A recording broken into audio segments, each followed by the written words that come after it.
El sistema democrático argentino reconoce tres poderes fundamentales. El poder legislativo, que sanciona las leyes. El poder ejecutivo, que las promulga. Y el poder judicial, que controla su aplicación. En el medio estamos. En el medio. En el medio. En el medio. En el medio de las leyes estamos los ciudadanos. Podemos proponer. Podemos exigir. Podemos cambiar las cosas. Ahí estamos nosotros, en el medio de la ley.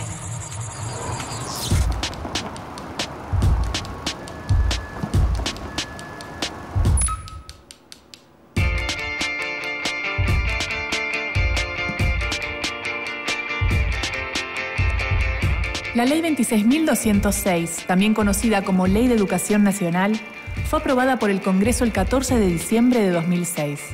Sus principales medidas son unificación del sistema educativo en el país, 13 años de escolaridad obligatoria, jornada extendida o completa en la primaria, reformas a la carrera docente con la creación del Instituto Nacional de Formación Docente y nuevos contenidos obligatorios, entre ellos la enseñanza de un idioma extranjero y contenidos referidos a las TICs. ¿Cuáles son los logros de esta ley? ¿Y cuáles son los horizontes futuros que se plantean en términos educativos? El sistema educativo es una organización que en un momento histórico de la sociedad se decidió construir para transmitir los saberes de una generación a otra.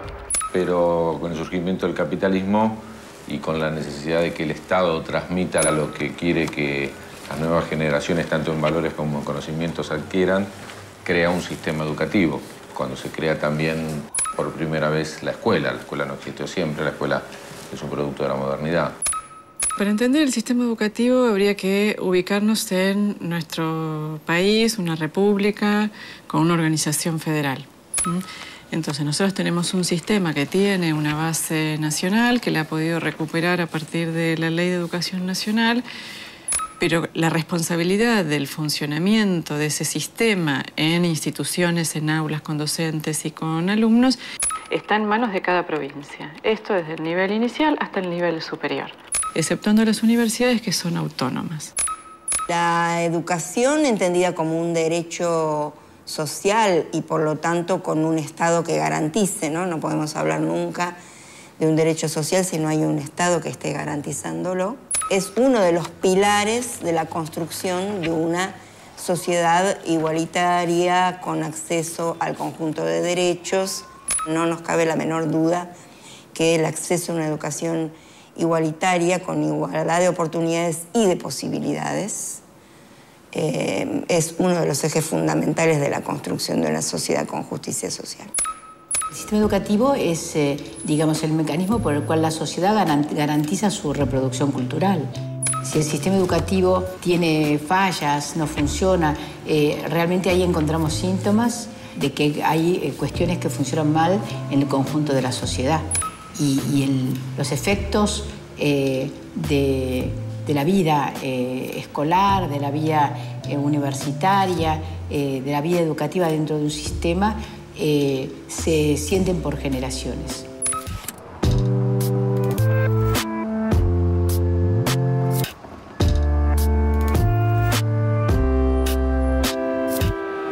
Hola. Hola, ¿cómo estás? ¿Cómo funciona el Mariano Acosta como escuela pública? Y mirá, esta es una escuela que realmente ha sido, y él lo es, un baluarte de la educación pública. O sea, de hecho, es una escuela fundada en 1874, es una de las más antiguas del país y es la más antigua de la ciudad autónoma como escuela normal, ¿no? Acordate que las escuelas normales eran las que impartían las normas. Por eso se llaman escuelas normales estas. Nosotros el año que viene cumplimos 140 años como institución. Así que, muy antigua realmente. muy antigua. Testigo de toda nuestra historia. Absolutamente. Esta escuela es una escuela que tiene determinada característica. Primero, fue una escuela que perteneció a la provincia de Buenos Aires, es una escuela que perteneció a la Nación y es una escuela que perteneció a la ciudad autónoma, que actualmente pertenece a la ciudad autónoma. Es una de las pocas instituciones que tuvo 3 gobiernos, por ejemplo. La formación del sistema educativo argentino se basa en una educación primaria para todos, organizada nacionalmente. Toda la responsabilidad de la ejecución del servicio está en manos de cada provincia y no solo el funcionamiento de las escuelas, sino de la formación de todos los docentes del país, y se reducen al mínimo los controles y los pisos comunes que se establecen para la educación obligatoria.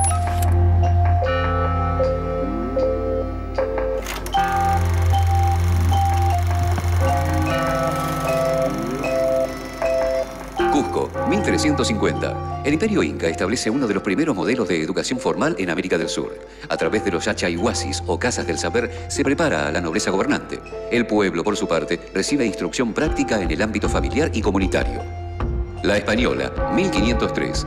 Los reyes católicos instan a educar a los niños americanos en la doctrina cristiana. Tras la conquista, los españoles se declaran los únicos con derecho a educar y hasta su expulsión, los jesuitas modelarán una educación subordinada a la teología y la evangelización.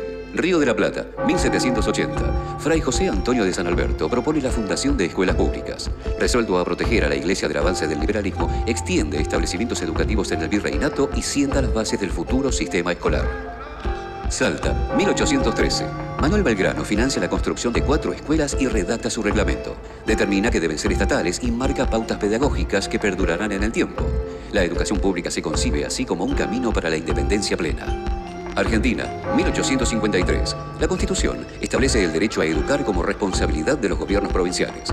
Surgen las primeras leyes que organizan el sistema educativo. Durante décadas, la educación se disputará entre visiones tradicionalistas, aristocráticas o liberales. Argentina, 1884. Se sanciona la Ley 1420, que establece la educación mixta, gratuita, laica y obligatoria, e instituye el modelo de organización del nivel primario. La enseñanza religiosa queda excluida y la escuela se concibe como el pilar del nuevo Estado argentino. Argentina, 1905. Se promulga la Ley 4874 o Ley Laínez. En medio de la incipiente organización institucional del país, el Estado Nacional se ocupa de la construcción y sostenimiento de escuelas en provincias sin recursos presupuestarios suficientes. La población escolar pronto se duplica. Argentina, 1978. Se sanciona la Ley 21.809. El gobierno militar transfiere a las provincias la gran mayoría de los establecimientos de educación primaria y de educación primaria de adultos. La descentralización se da en un marco de reconfiguración económica y política que apunta a reducir las obligaciones del Estado Nacional. Argentina, 1986. Se celebra el Congreso Pedagógico Nacional. Durante 2 años, la comunidad educativa en pleno discute proyectos pedagógicos y posibles reformas. Sin embargo, la debacle económica interrumpe cualquier atisbo renovador y la educación profundiza su crisis. Argentina, 1991. Se sanciona la Ley 24.049. Se transfiere a las provincias y a la Ciudad de Buenos Aires los servicios educativos administrados por la Nación, además de las facultades de regulación y financiamiento de las instituciones privadas. Pronto el proceso de descentralización deriva en una crisis que obliga a elaborar una nueva ley marco para la educación en Argentina.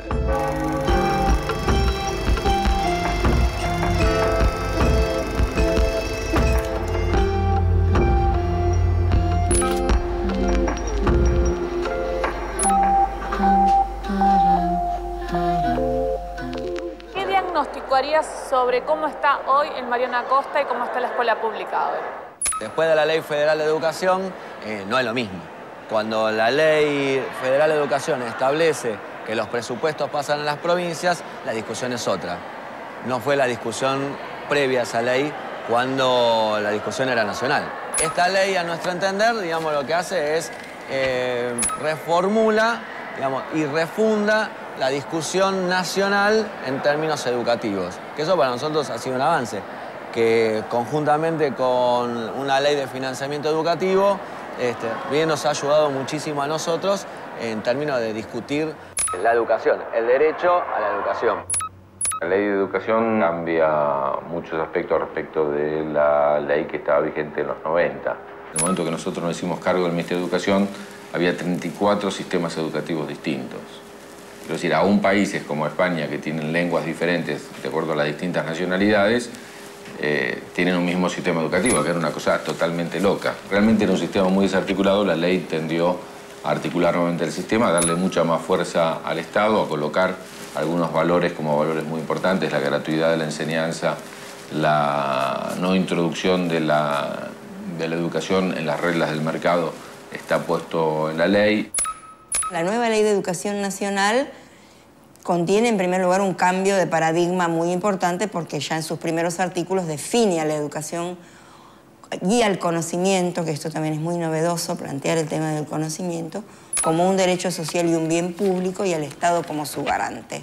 Plantea algo que en ese momento fue único y que luego se extendió a las leyes de Brasil y de Uruguay, que es, en su artículo 10, decir que la educación no puede ser incluida en tratados de libre comercio, cosa que hay una batalla muy fuerte por parte de los países centrales a través de la OMC de incluir a la educación en los tratados de libre comercio. Y si bien no pudimos conseguir, nuestro planteo era que todo el nivel inicial de 3 a 5 años tenía que ser obligatorio. Esto hubo muchísima resistencia de las provincias porque indudablemente requiere una enorme inversión y además mucha resistencia por parte de nuestra muy reaccionaria Iglesia Católica, que enseguida empezó a pensar en el cuco del Estado apoderándose del papel de la familia en la crianza de los niños y lo agitaron fuertemente.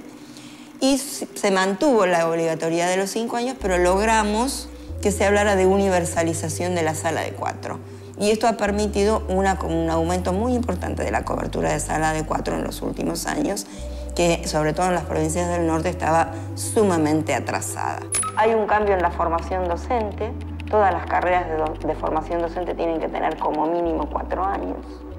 Se ha recuperado notablemente la escuela técnica, pero también a partir de la sanción de una ley de educación técnica que aporta recursos específicos provenientes de impuestos.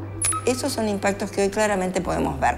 También la incorporación de más matrícula en el nivel inicial y de más matrícula en el nivel secundario, si bien estamos todavía muy lejos de alcanzar la obligatoriedad efectiva.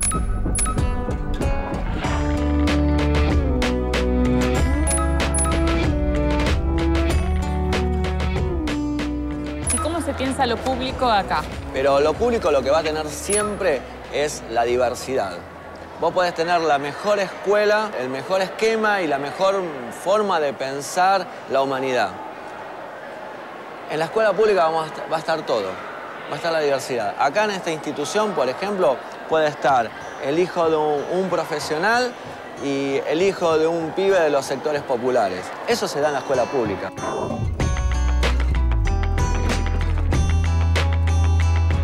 Hola, profesor. Bien. Bien, perfecto. ¿Y qué está enseñando hoy?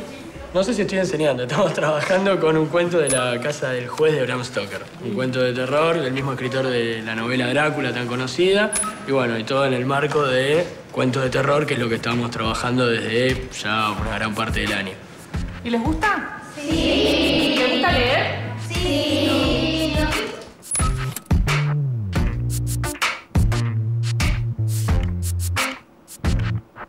Los 3 poderes del Estado cuentan con recursos que pueden modificar el espíritu de una norma.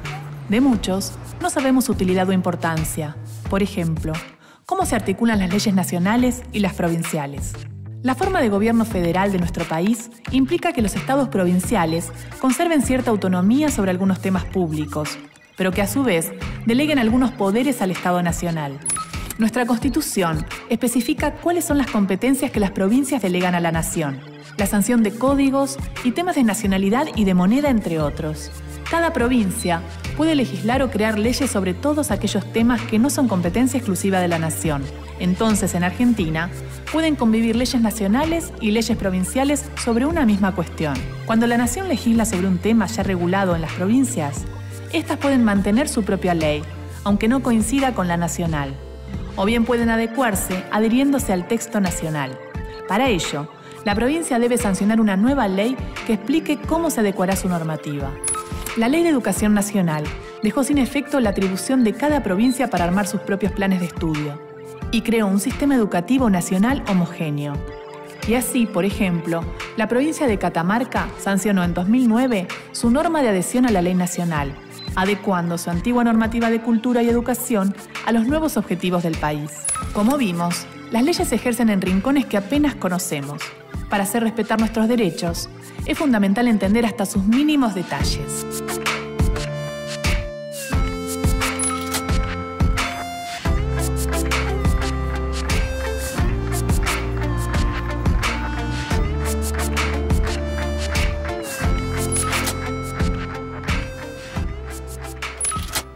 Para las políticas educativas de los 90, la educación no era un derecho, sino un servicio.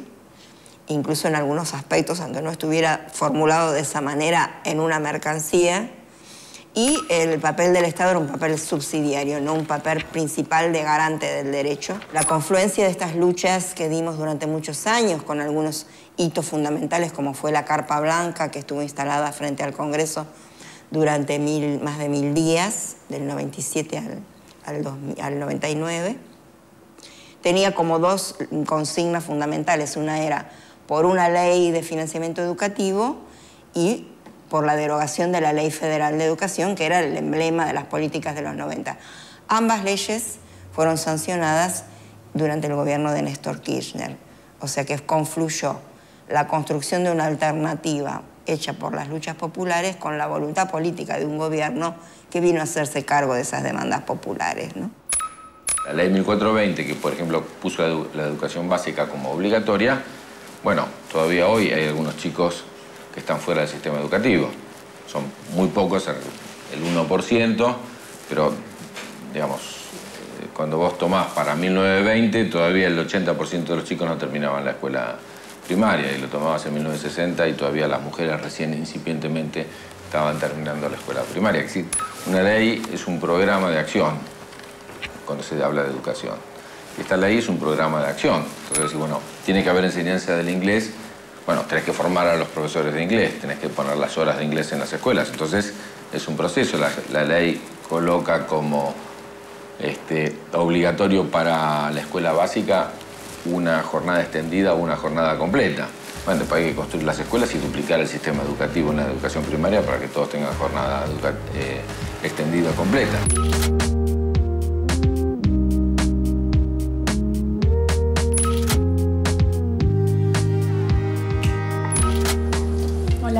Hola Gisela, bienvenida al Instituto Nacional de Formación Docente. Este instituto se formó por la nueva Ley de Educación. Exactamente, la Ley de Educación Nacional del año 2006 crea un organismo específico que atienda los problemas de la formación docente. Esto ya había sido trabajado en el marco del Consejo Federal que reúne a todos los ministros. Los ministros habían creado una comisión de especialistas que diseñaron un poco un mapa de problemas de la formación docente argentina. Y entonces dijeron, bueno, la manera de abordar sistemáticamente los problemas de la formación docente es creando un ámbito nacional específicamente abocado a concertar federalmente políticas para la formación docente, y así nace el INFOD. Ahora, bueno, ya todo el mundo lo conoce como INFOD, que es Instituto Nacional de Formación Docente. A partir de la ley federal, la anterior ley, como que cada provincia tiene una visión con parámetros, ¿no? Justamente lo que pretende superar la nueva ley de educación es esa fragmentación que fue un poco la consecuencia, el resultado de la implementación de la Ley Federal de Educación, porque generó cajas curriculares, los planes de estudio de las carreras, con horas, recorridos, materias, totalmente disímiles. O sea que si un estudiante quería pasar de una institución a otra, ya no lo podía hacer. Pero lo más grave es que no había ni siquiera una concertación federal de todas las provincias acerca de qué saberes, qué experiencias, qué conocimientos, qué perfil ético, político y pedagógico debía tener un docente argentino. ¿Cómo debía ser un docente de la Argentina? Bueno, cada provincia lo contestaba distinto, cada institución lo contestaba distinto. La ley crea varias organizaciones que hasta el momento no existen y varios consejos que hasta el momento no existen. Y pone en vigencia una idea que teníamos nosotros, que la formación docente debía tener conceptos comunes en toda la nación. Y la única forma de que haya igualdad educativa en todo el país es que los docentes tengan una formación similar. Si tenemos docentes con formaciones muy distintas, va a haber también aprendizajes muy diferentes. Este es un desafío, entonces, porque se trata de unificar un poco la formación docente. Exacto. De lo que se trata, entonces, es de coordinar y diseñar federalmente. Esto quiere decir con intervención de las 24 jurisdicciones más la jurisdicción nacional, ¿sí? Todo el país, entonces, a través de sus direcciones de educación superior, de sus equipos técnicos, en lo que hace a la formación docente, trabajan junto con el INFOD para diseñar y llevar adelante todas las políticas de formación docente. Ahora estamos trabajando en una cosa que creo que les puede resultar interesante. A ver, vamos. Estamos trabajando en algo que es clave para el sistema de formación docente. Y esta es la primera reunión que tenemos con los técnicos, que están bastante emocionados por este asunto.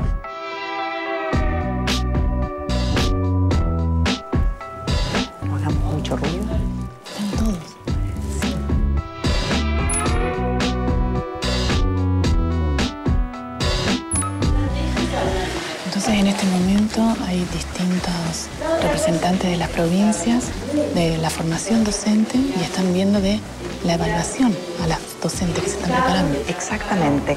Aquí tenemos directores de educación superior, tenemos equipos técnicos de todas las provincias argentinas. Están trabajando concretamente en el diseño de los instrumentos.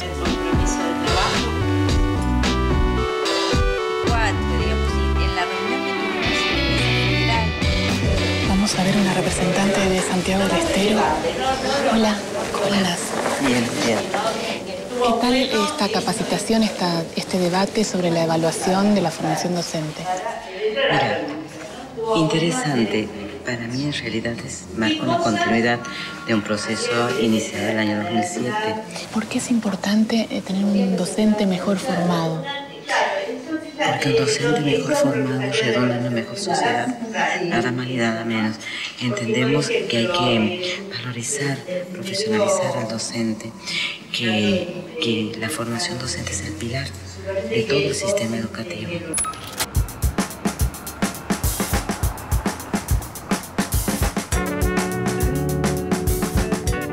Llamamos jurisprudencia al conjunto de sentencias que dictan los tribunales y la doctrina que contienen. Muchas veces son los fallos los que conducen a la sociedad a nuevas discusiones sobre lo que está permitido y lo que no. Los temas que regula la Ley de Educación Nacional no han provocado litigios. Por eso, en materia de jurisprudencia, aún no se han producido avances. Sin embargo, la ley representa un gran paso en lo que hace al respeto por el derecho a la educación. Las políticas neoliberales que comenzaron con la última dictadura atacaron las conquistas sociales del estado de bienestar. Los resultados educativos saltaron a la vista. En 2001, 600.000 jóvenes de entre 15 y 29 años carecían de instrucción y a ellos se les sumaban 3 millones que no habían alcanzado la titulación de nivel medio. La letra que explica esos datos está descrita en la Ley Federal de 1993. La educación se había vuelto un servicio público y el Estado perdía legitimidad ante el avance privatizador. Desde 2003, el Congreso viene sancionando una serie de leyes para revertir la situación. Estas encuentran su mayor sustento en la Ley 26.206, que volvió a declarar la educación como un bien público y un derecho personal y social. Se fijó un mínimo de 180 días efectivos de clase para las escuelas de todo el país. Se dispuso también que las provincias pudieran solicitar asistencia financiera al Ejecutivo Nacional en caso de no poder saldar las deudas salariales de los docentes. Se sancionó una norma específica para la educación técnico-profesional y, sobre todo, se fijó el incremento progresivo de la inversión en educación, ciencia y tecnología. Hoy, el Estado destina más del 6% del PBI a la educación. Y el dato más relevante es que se han reincorporado unos 140.000 chicos que estaban fuera del sistema educativo. El respeto por el derecho a la educación depende del lugar que el Estado ocupa en la toma de decisiones de un país. Ese lugar depende a su vez de la interpretación que una sociedad hace de su historia. Y como ya sabemos, las interpretaciones siempre son políticas, culturales e ideológicas.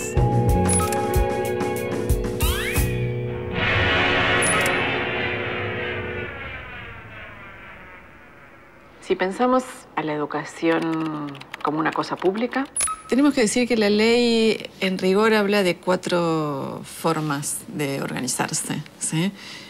Con instituciones de gestión estatal, de gestión privada y de gestión social, incluyendo ahí instituciones que están orientadas al movimiento cooperativo y a los movimientos sociales en general. Y el Estado tiene que responsabilizarse en que en cualquiera de los formatos que la escuela adquiera, el alumno sea un sujeto y que sea un sujeto de derecho, independientemente de su condición económica, de su condición social, de sus capacidades físicas y de sus capacidades intelectuales.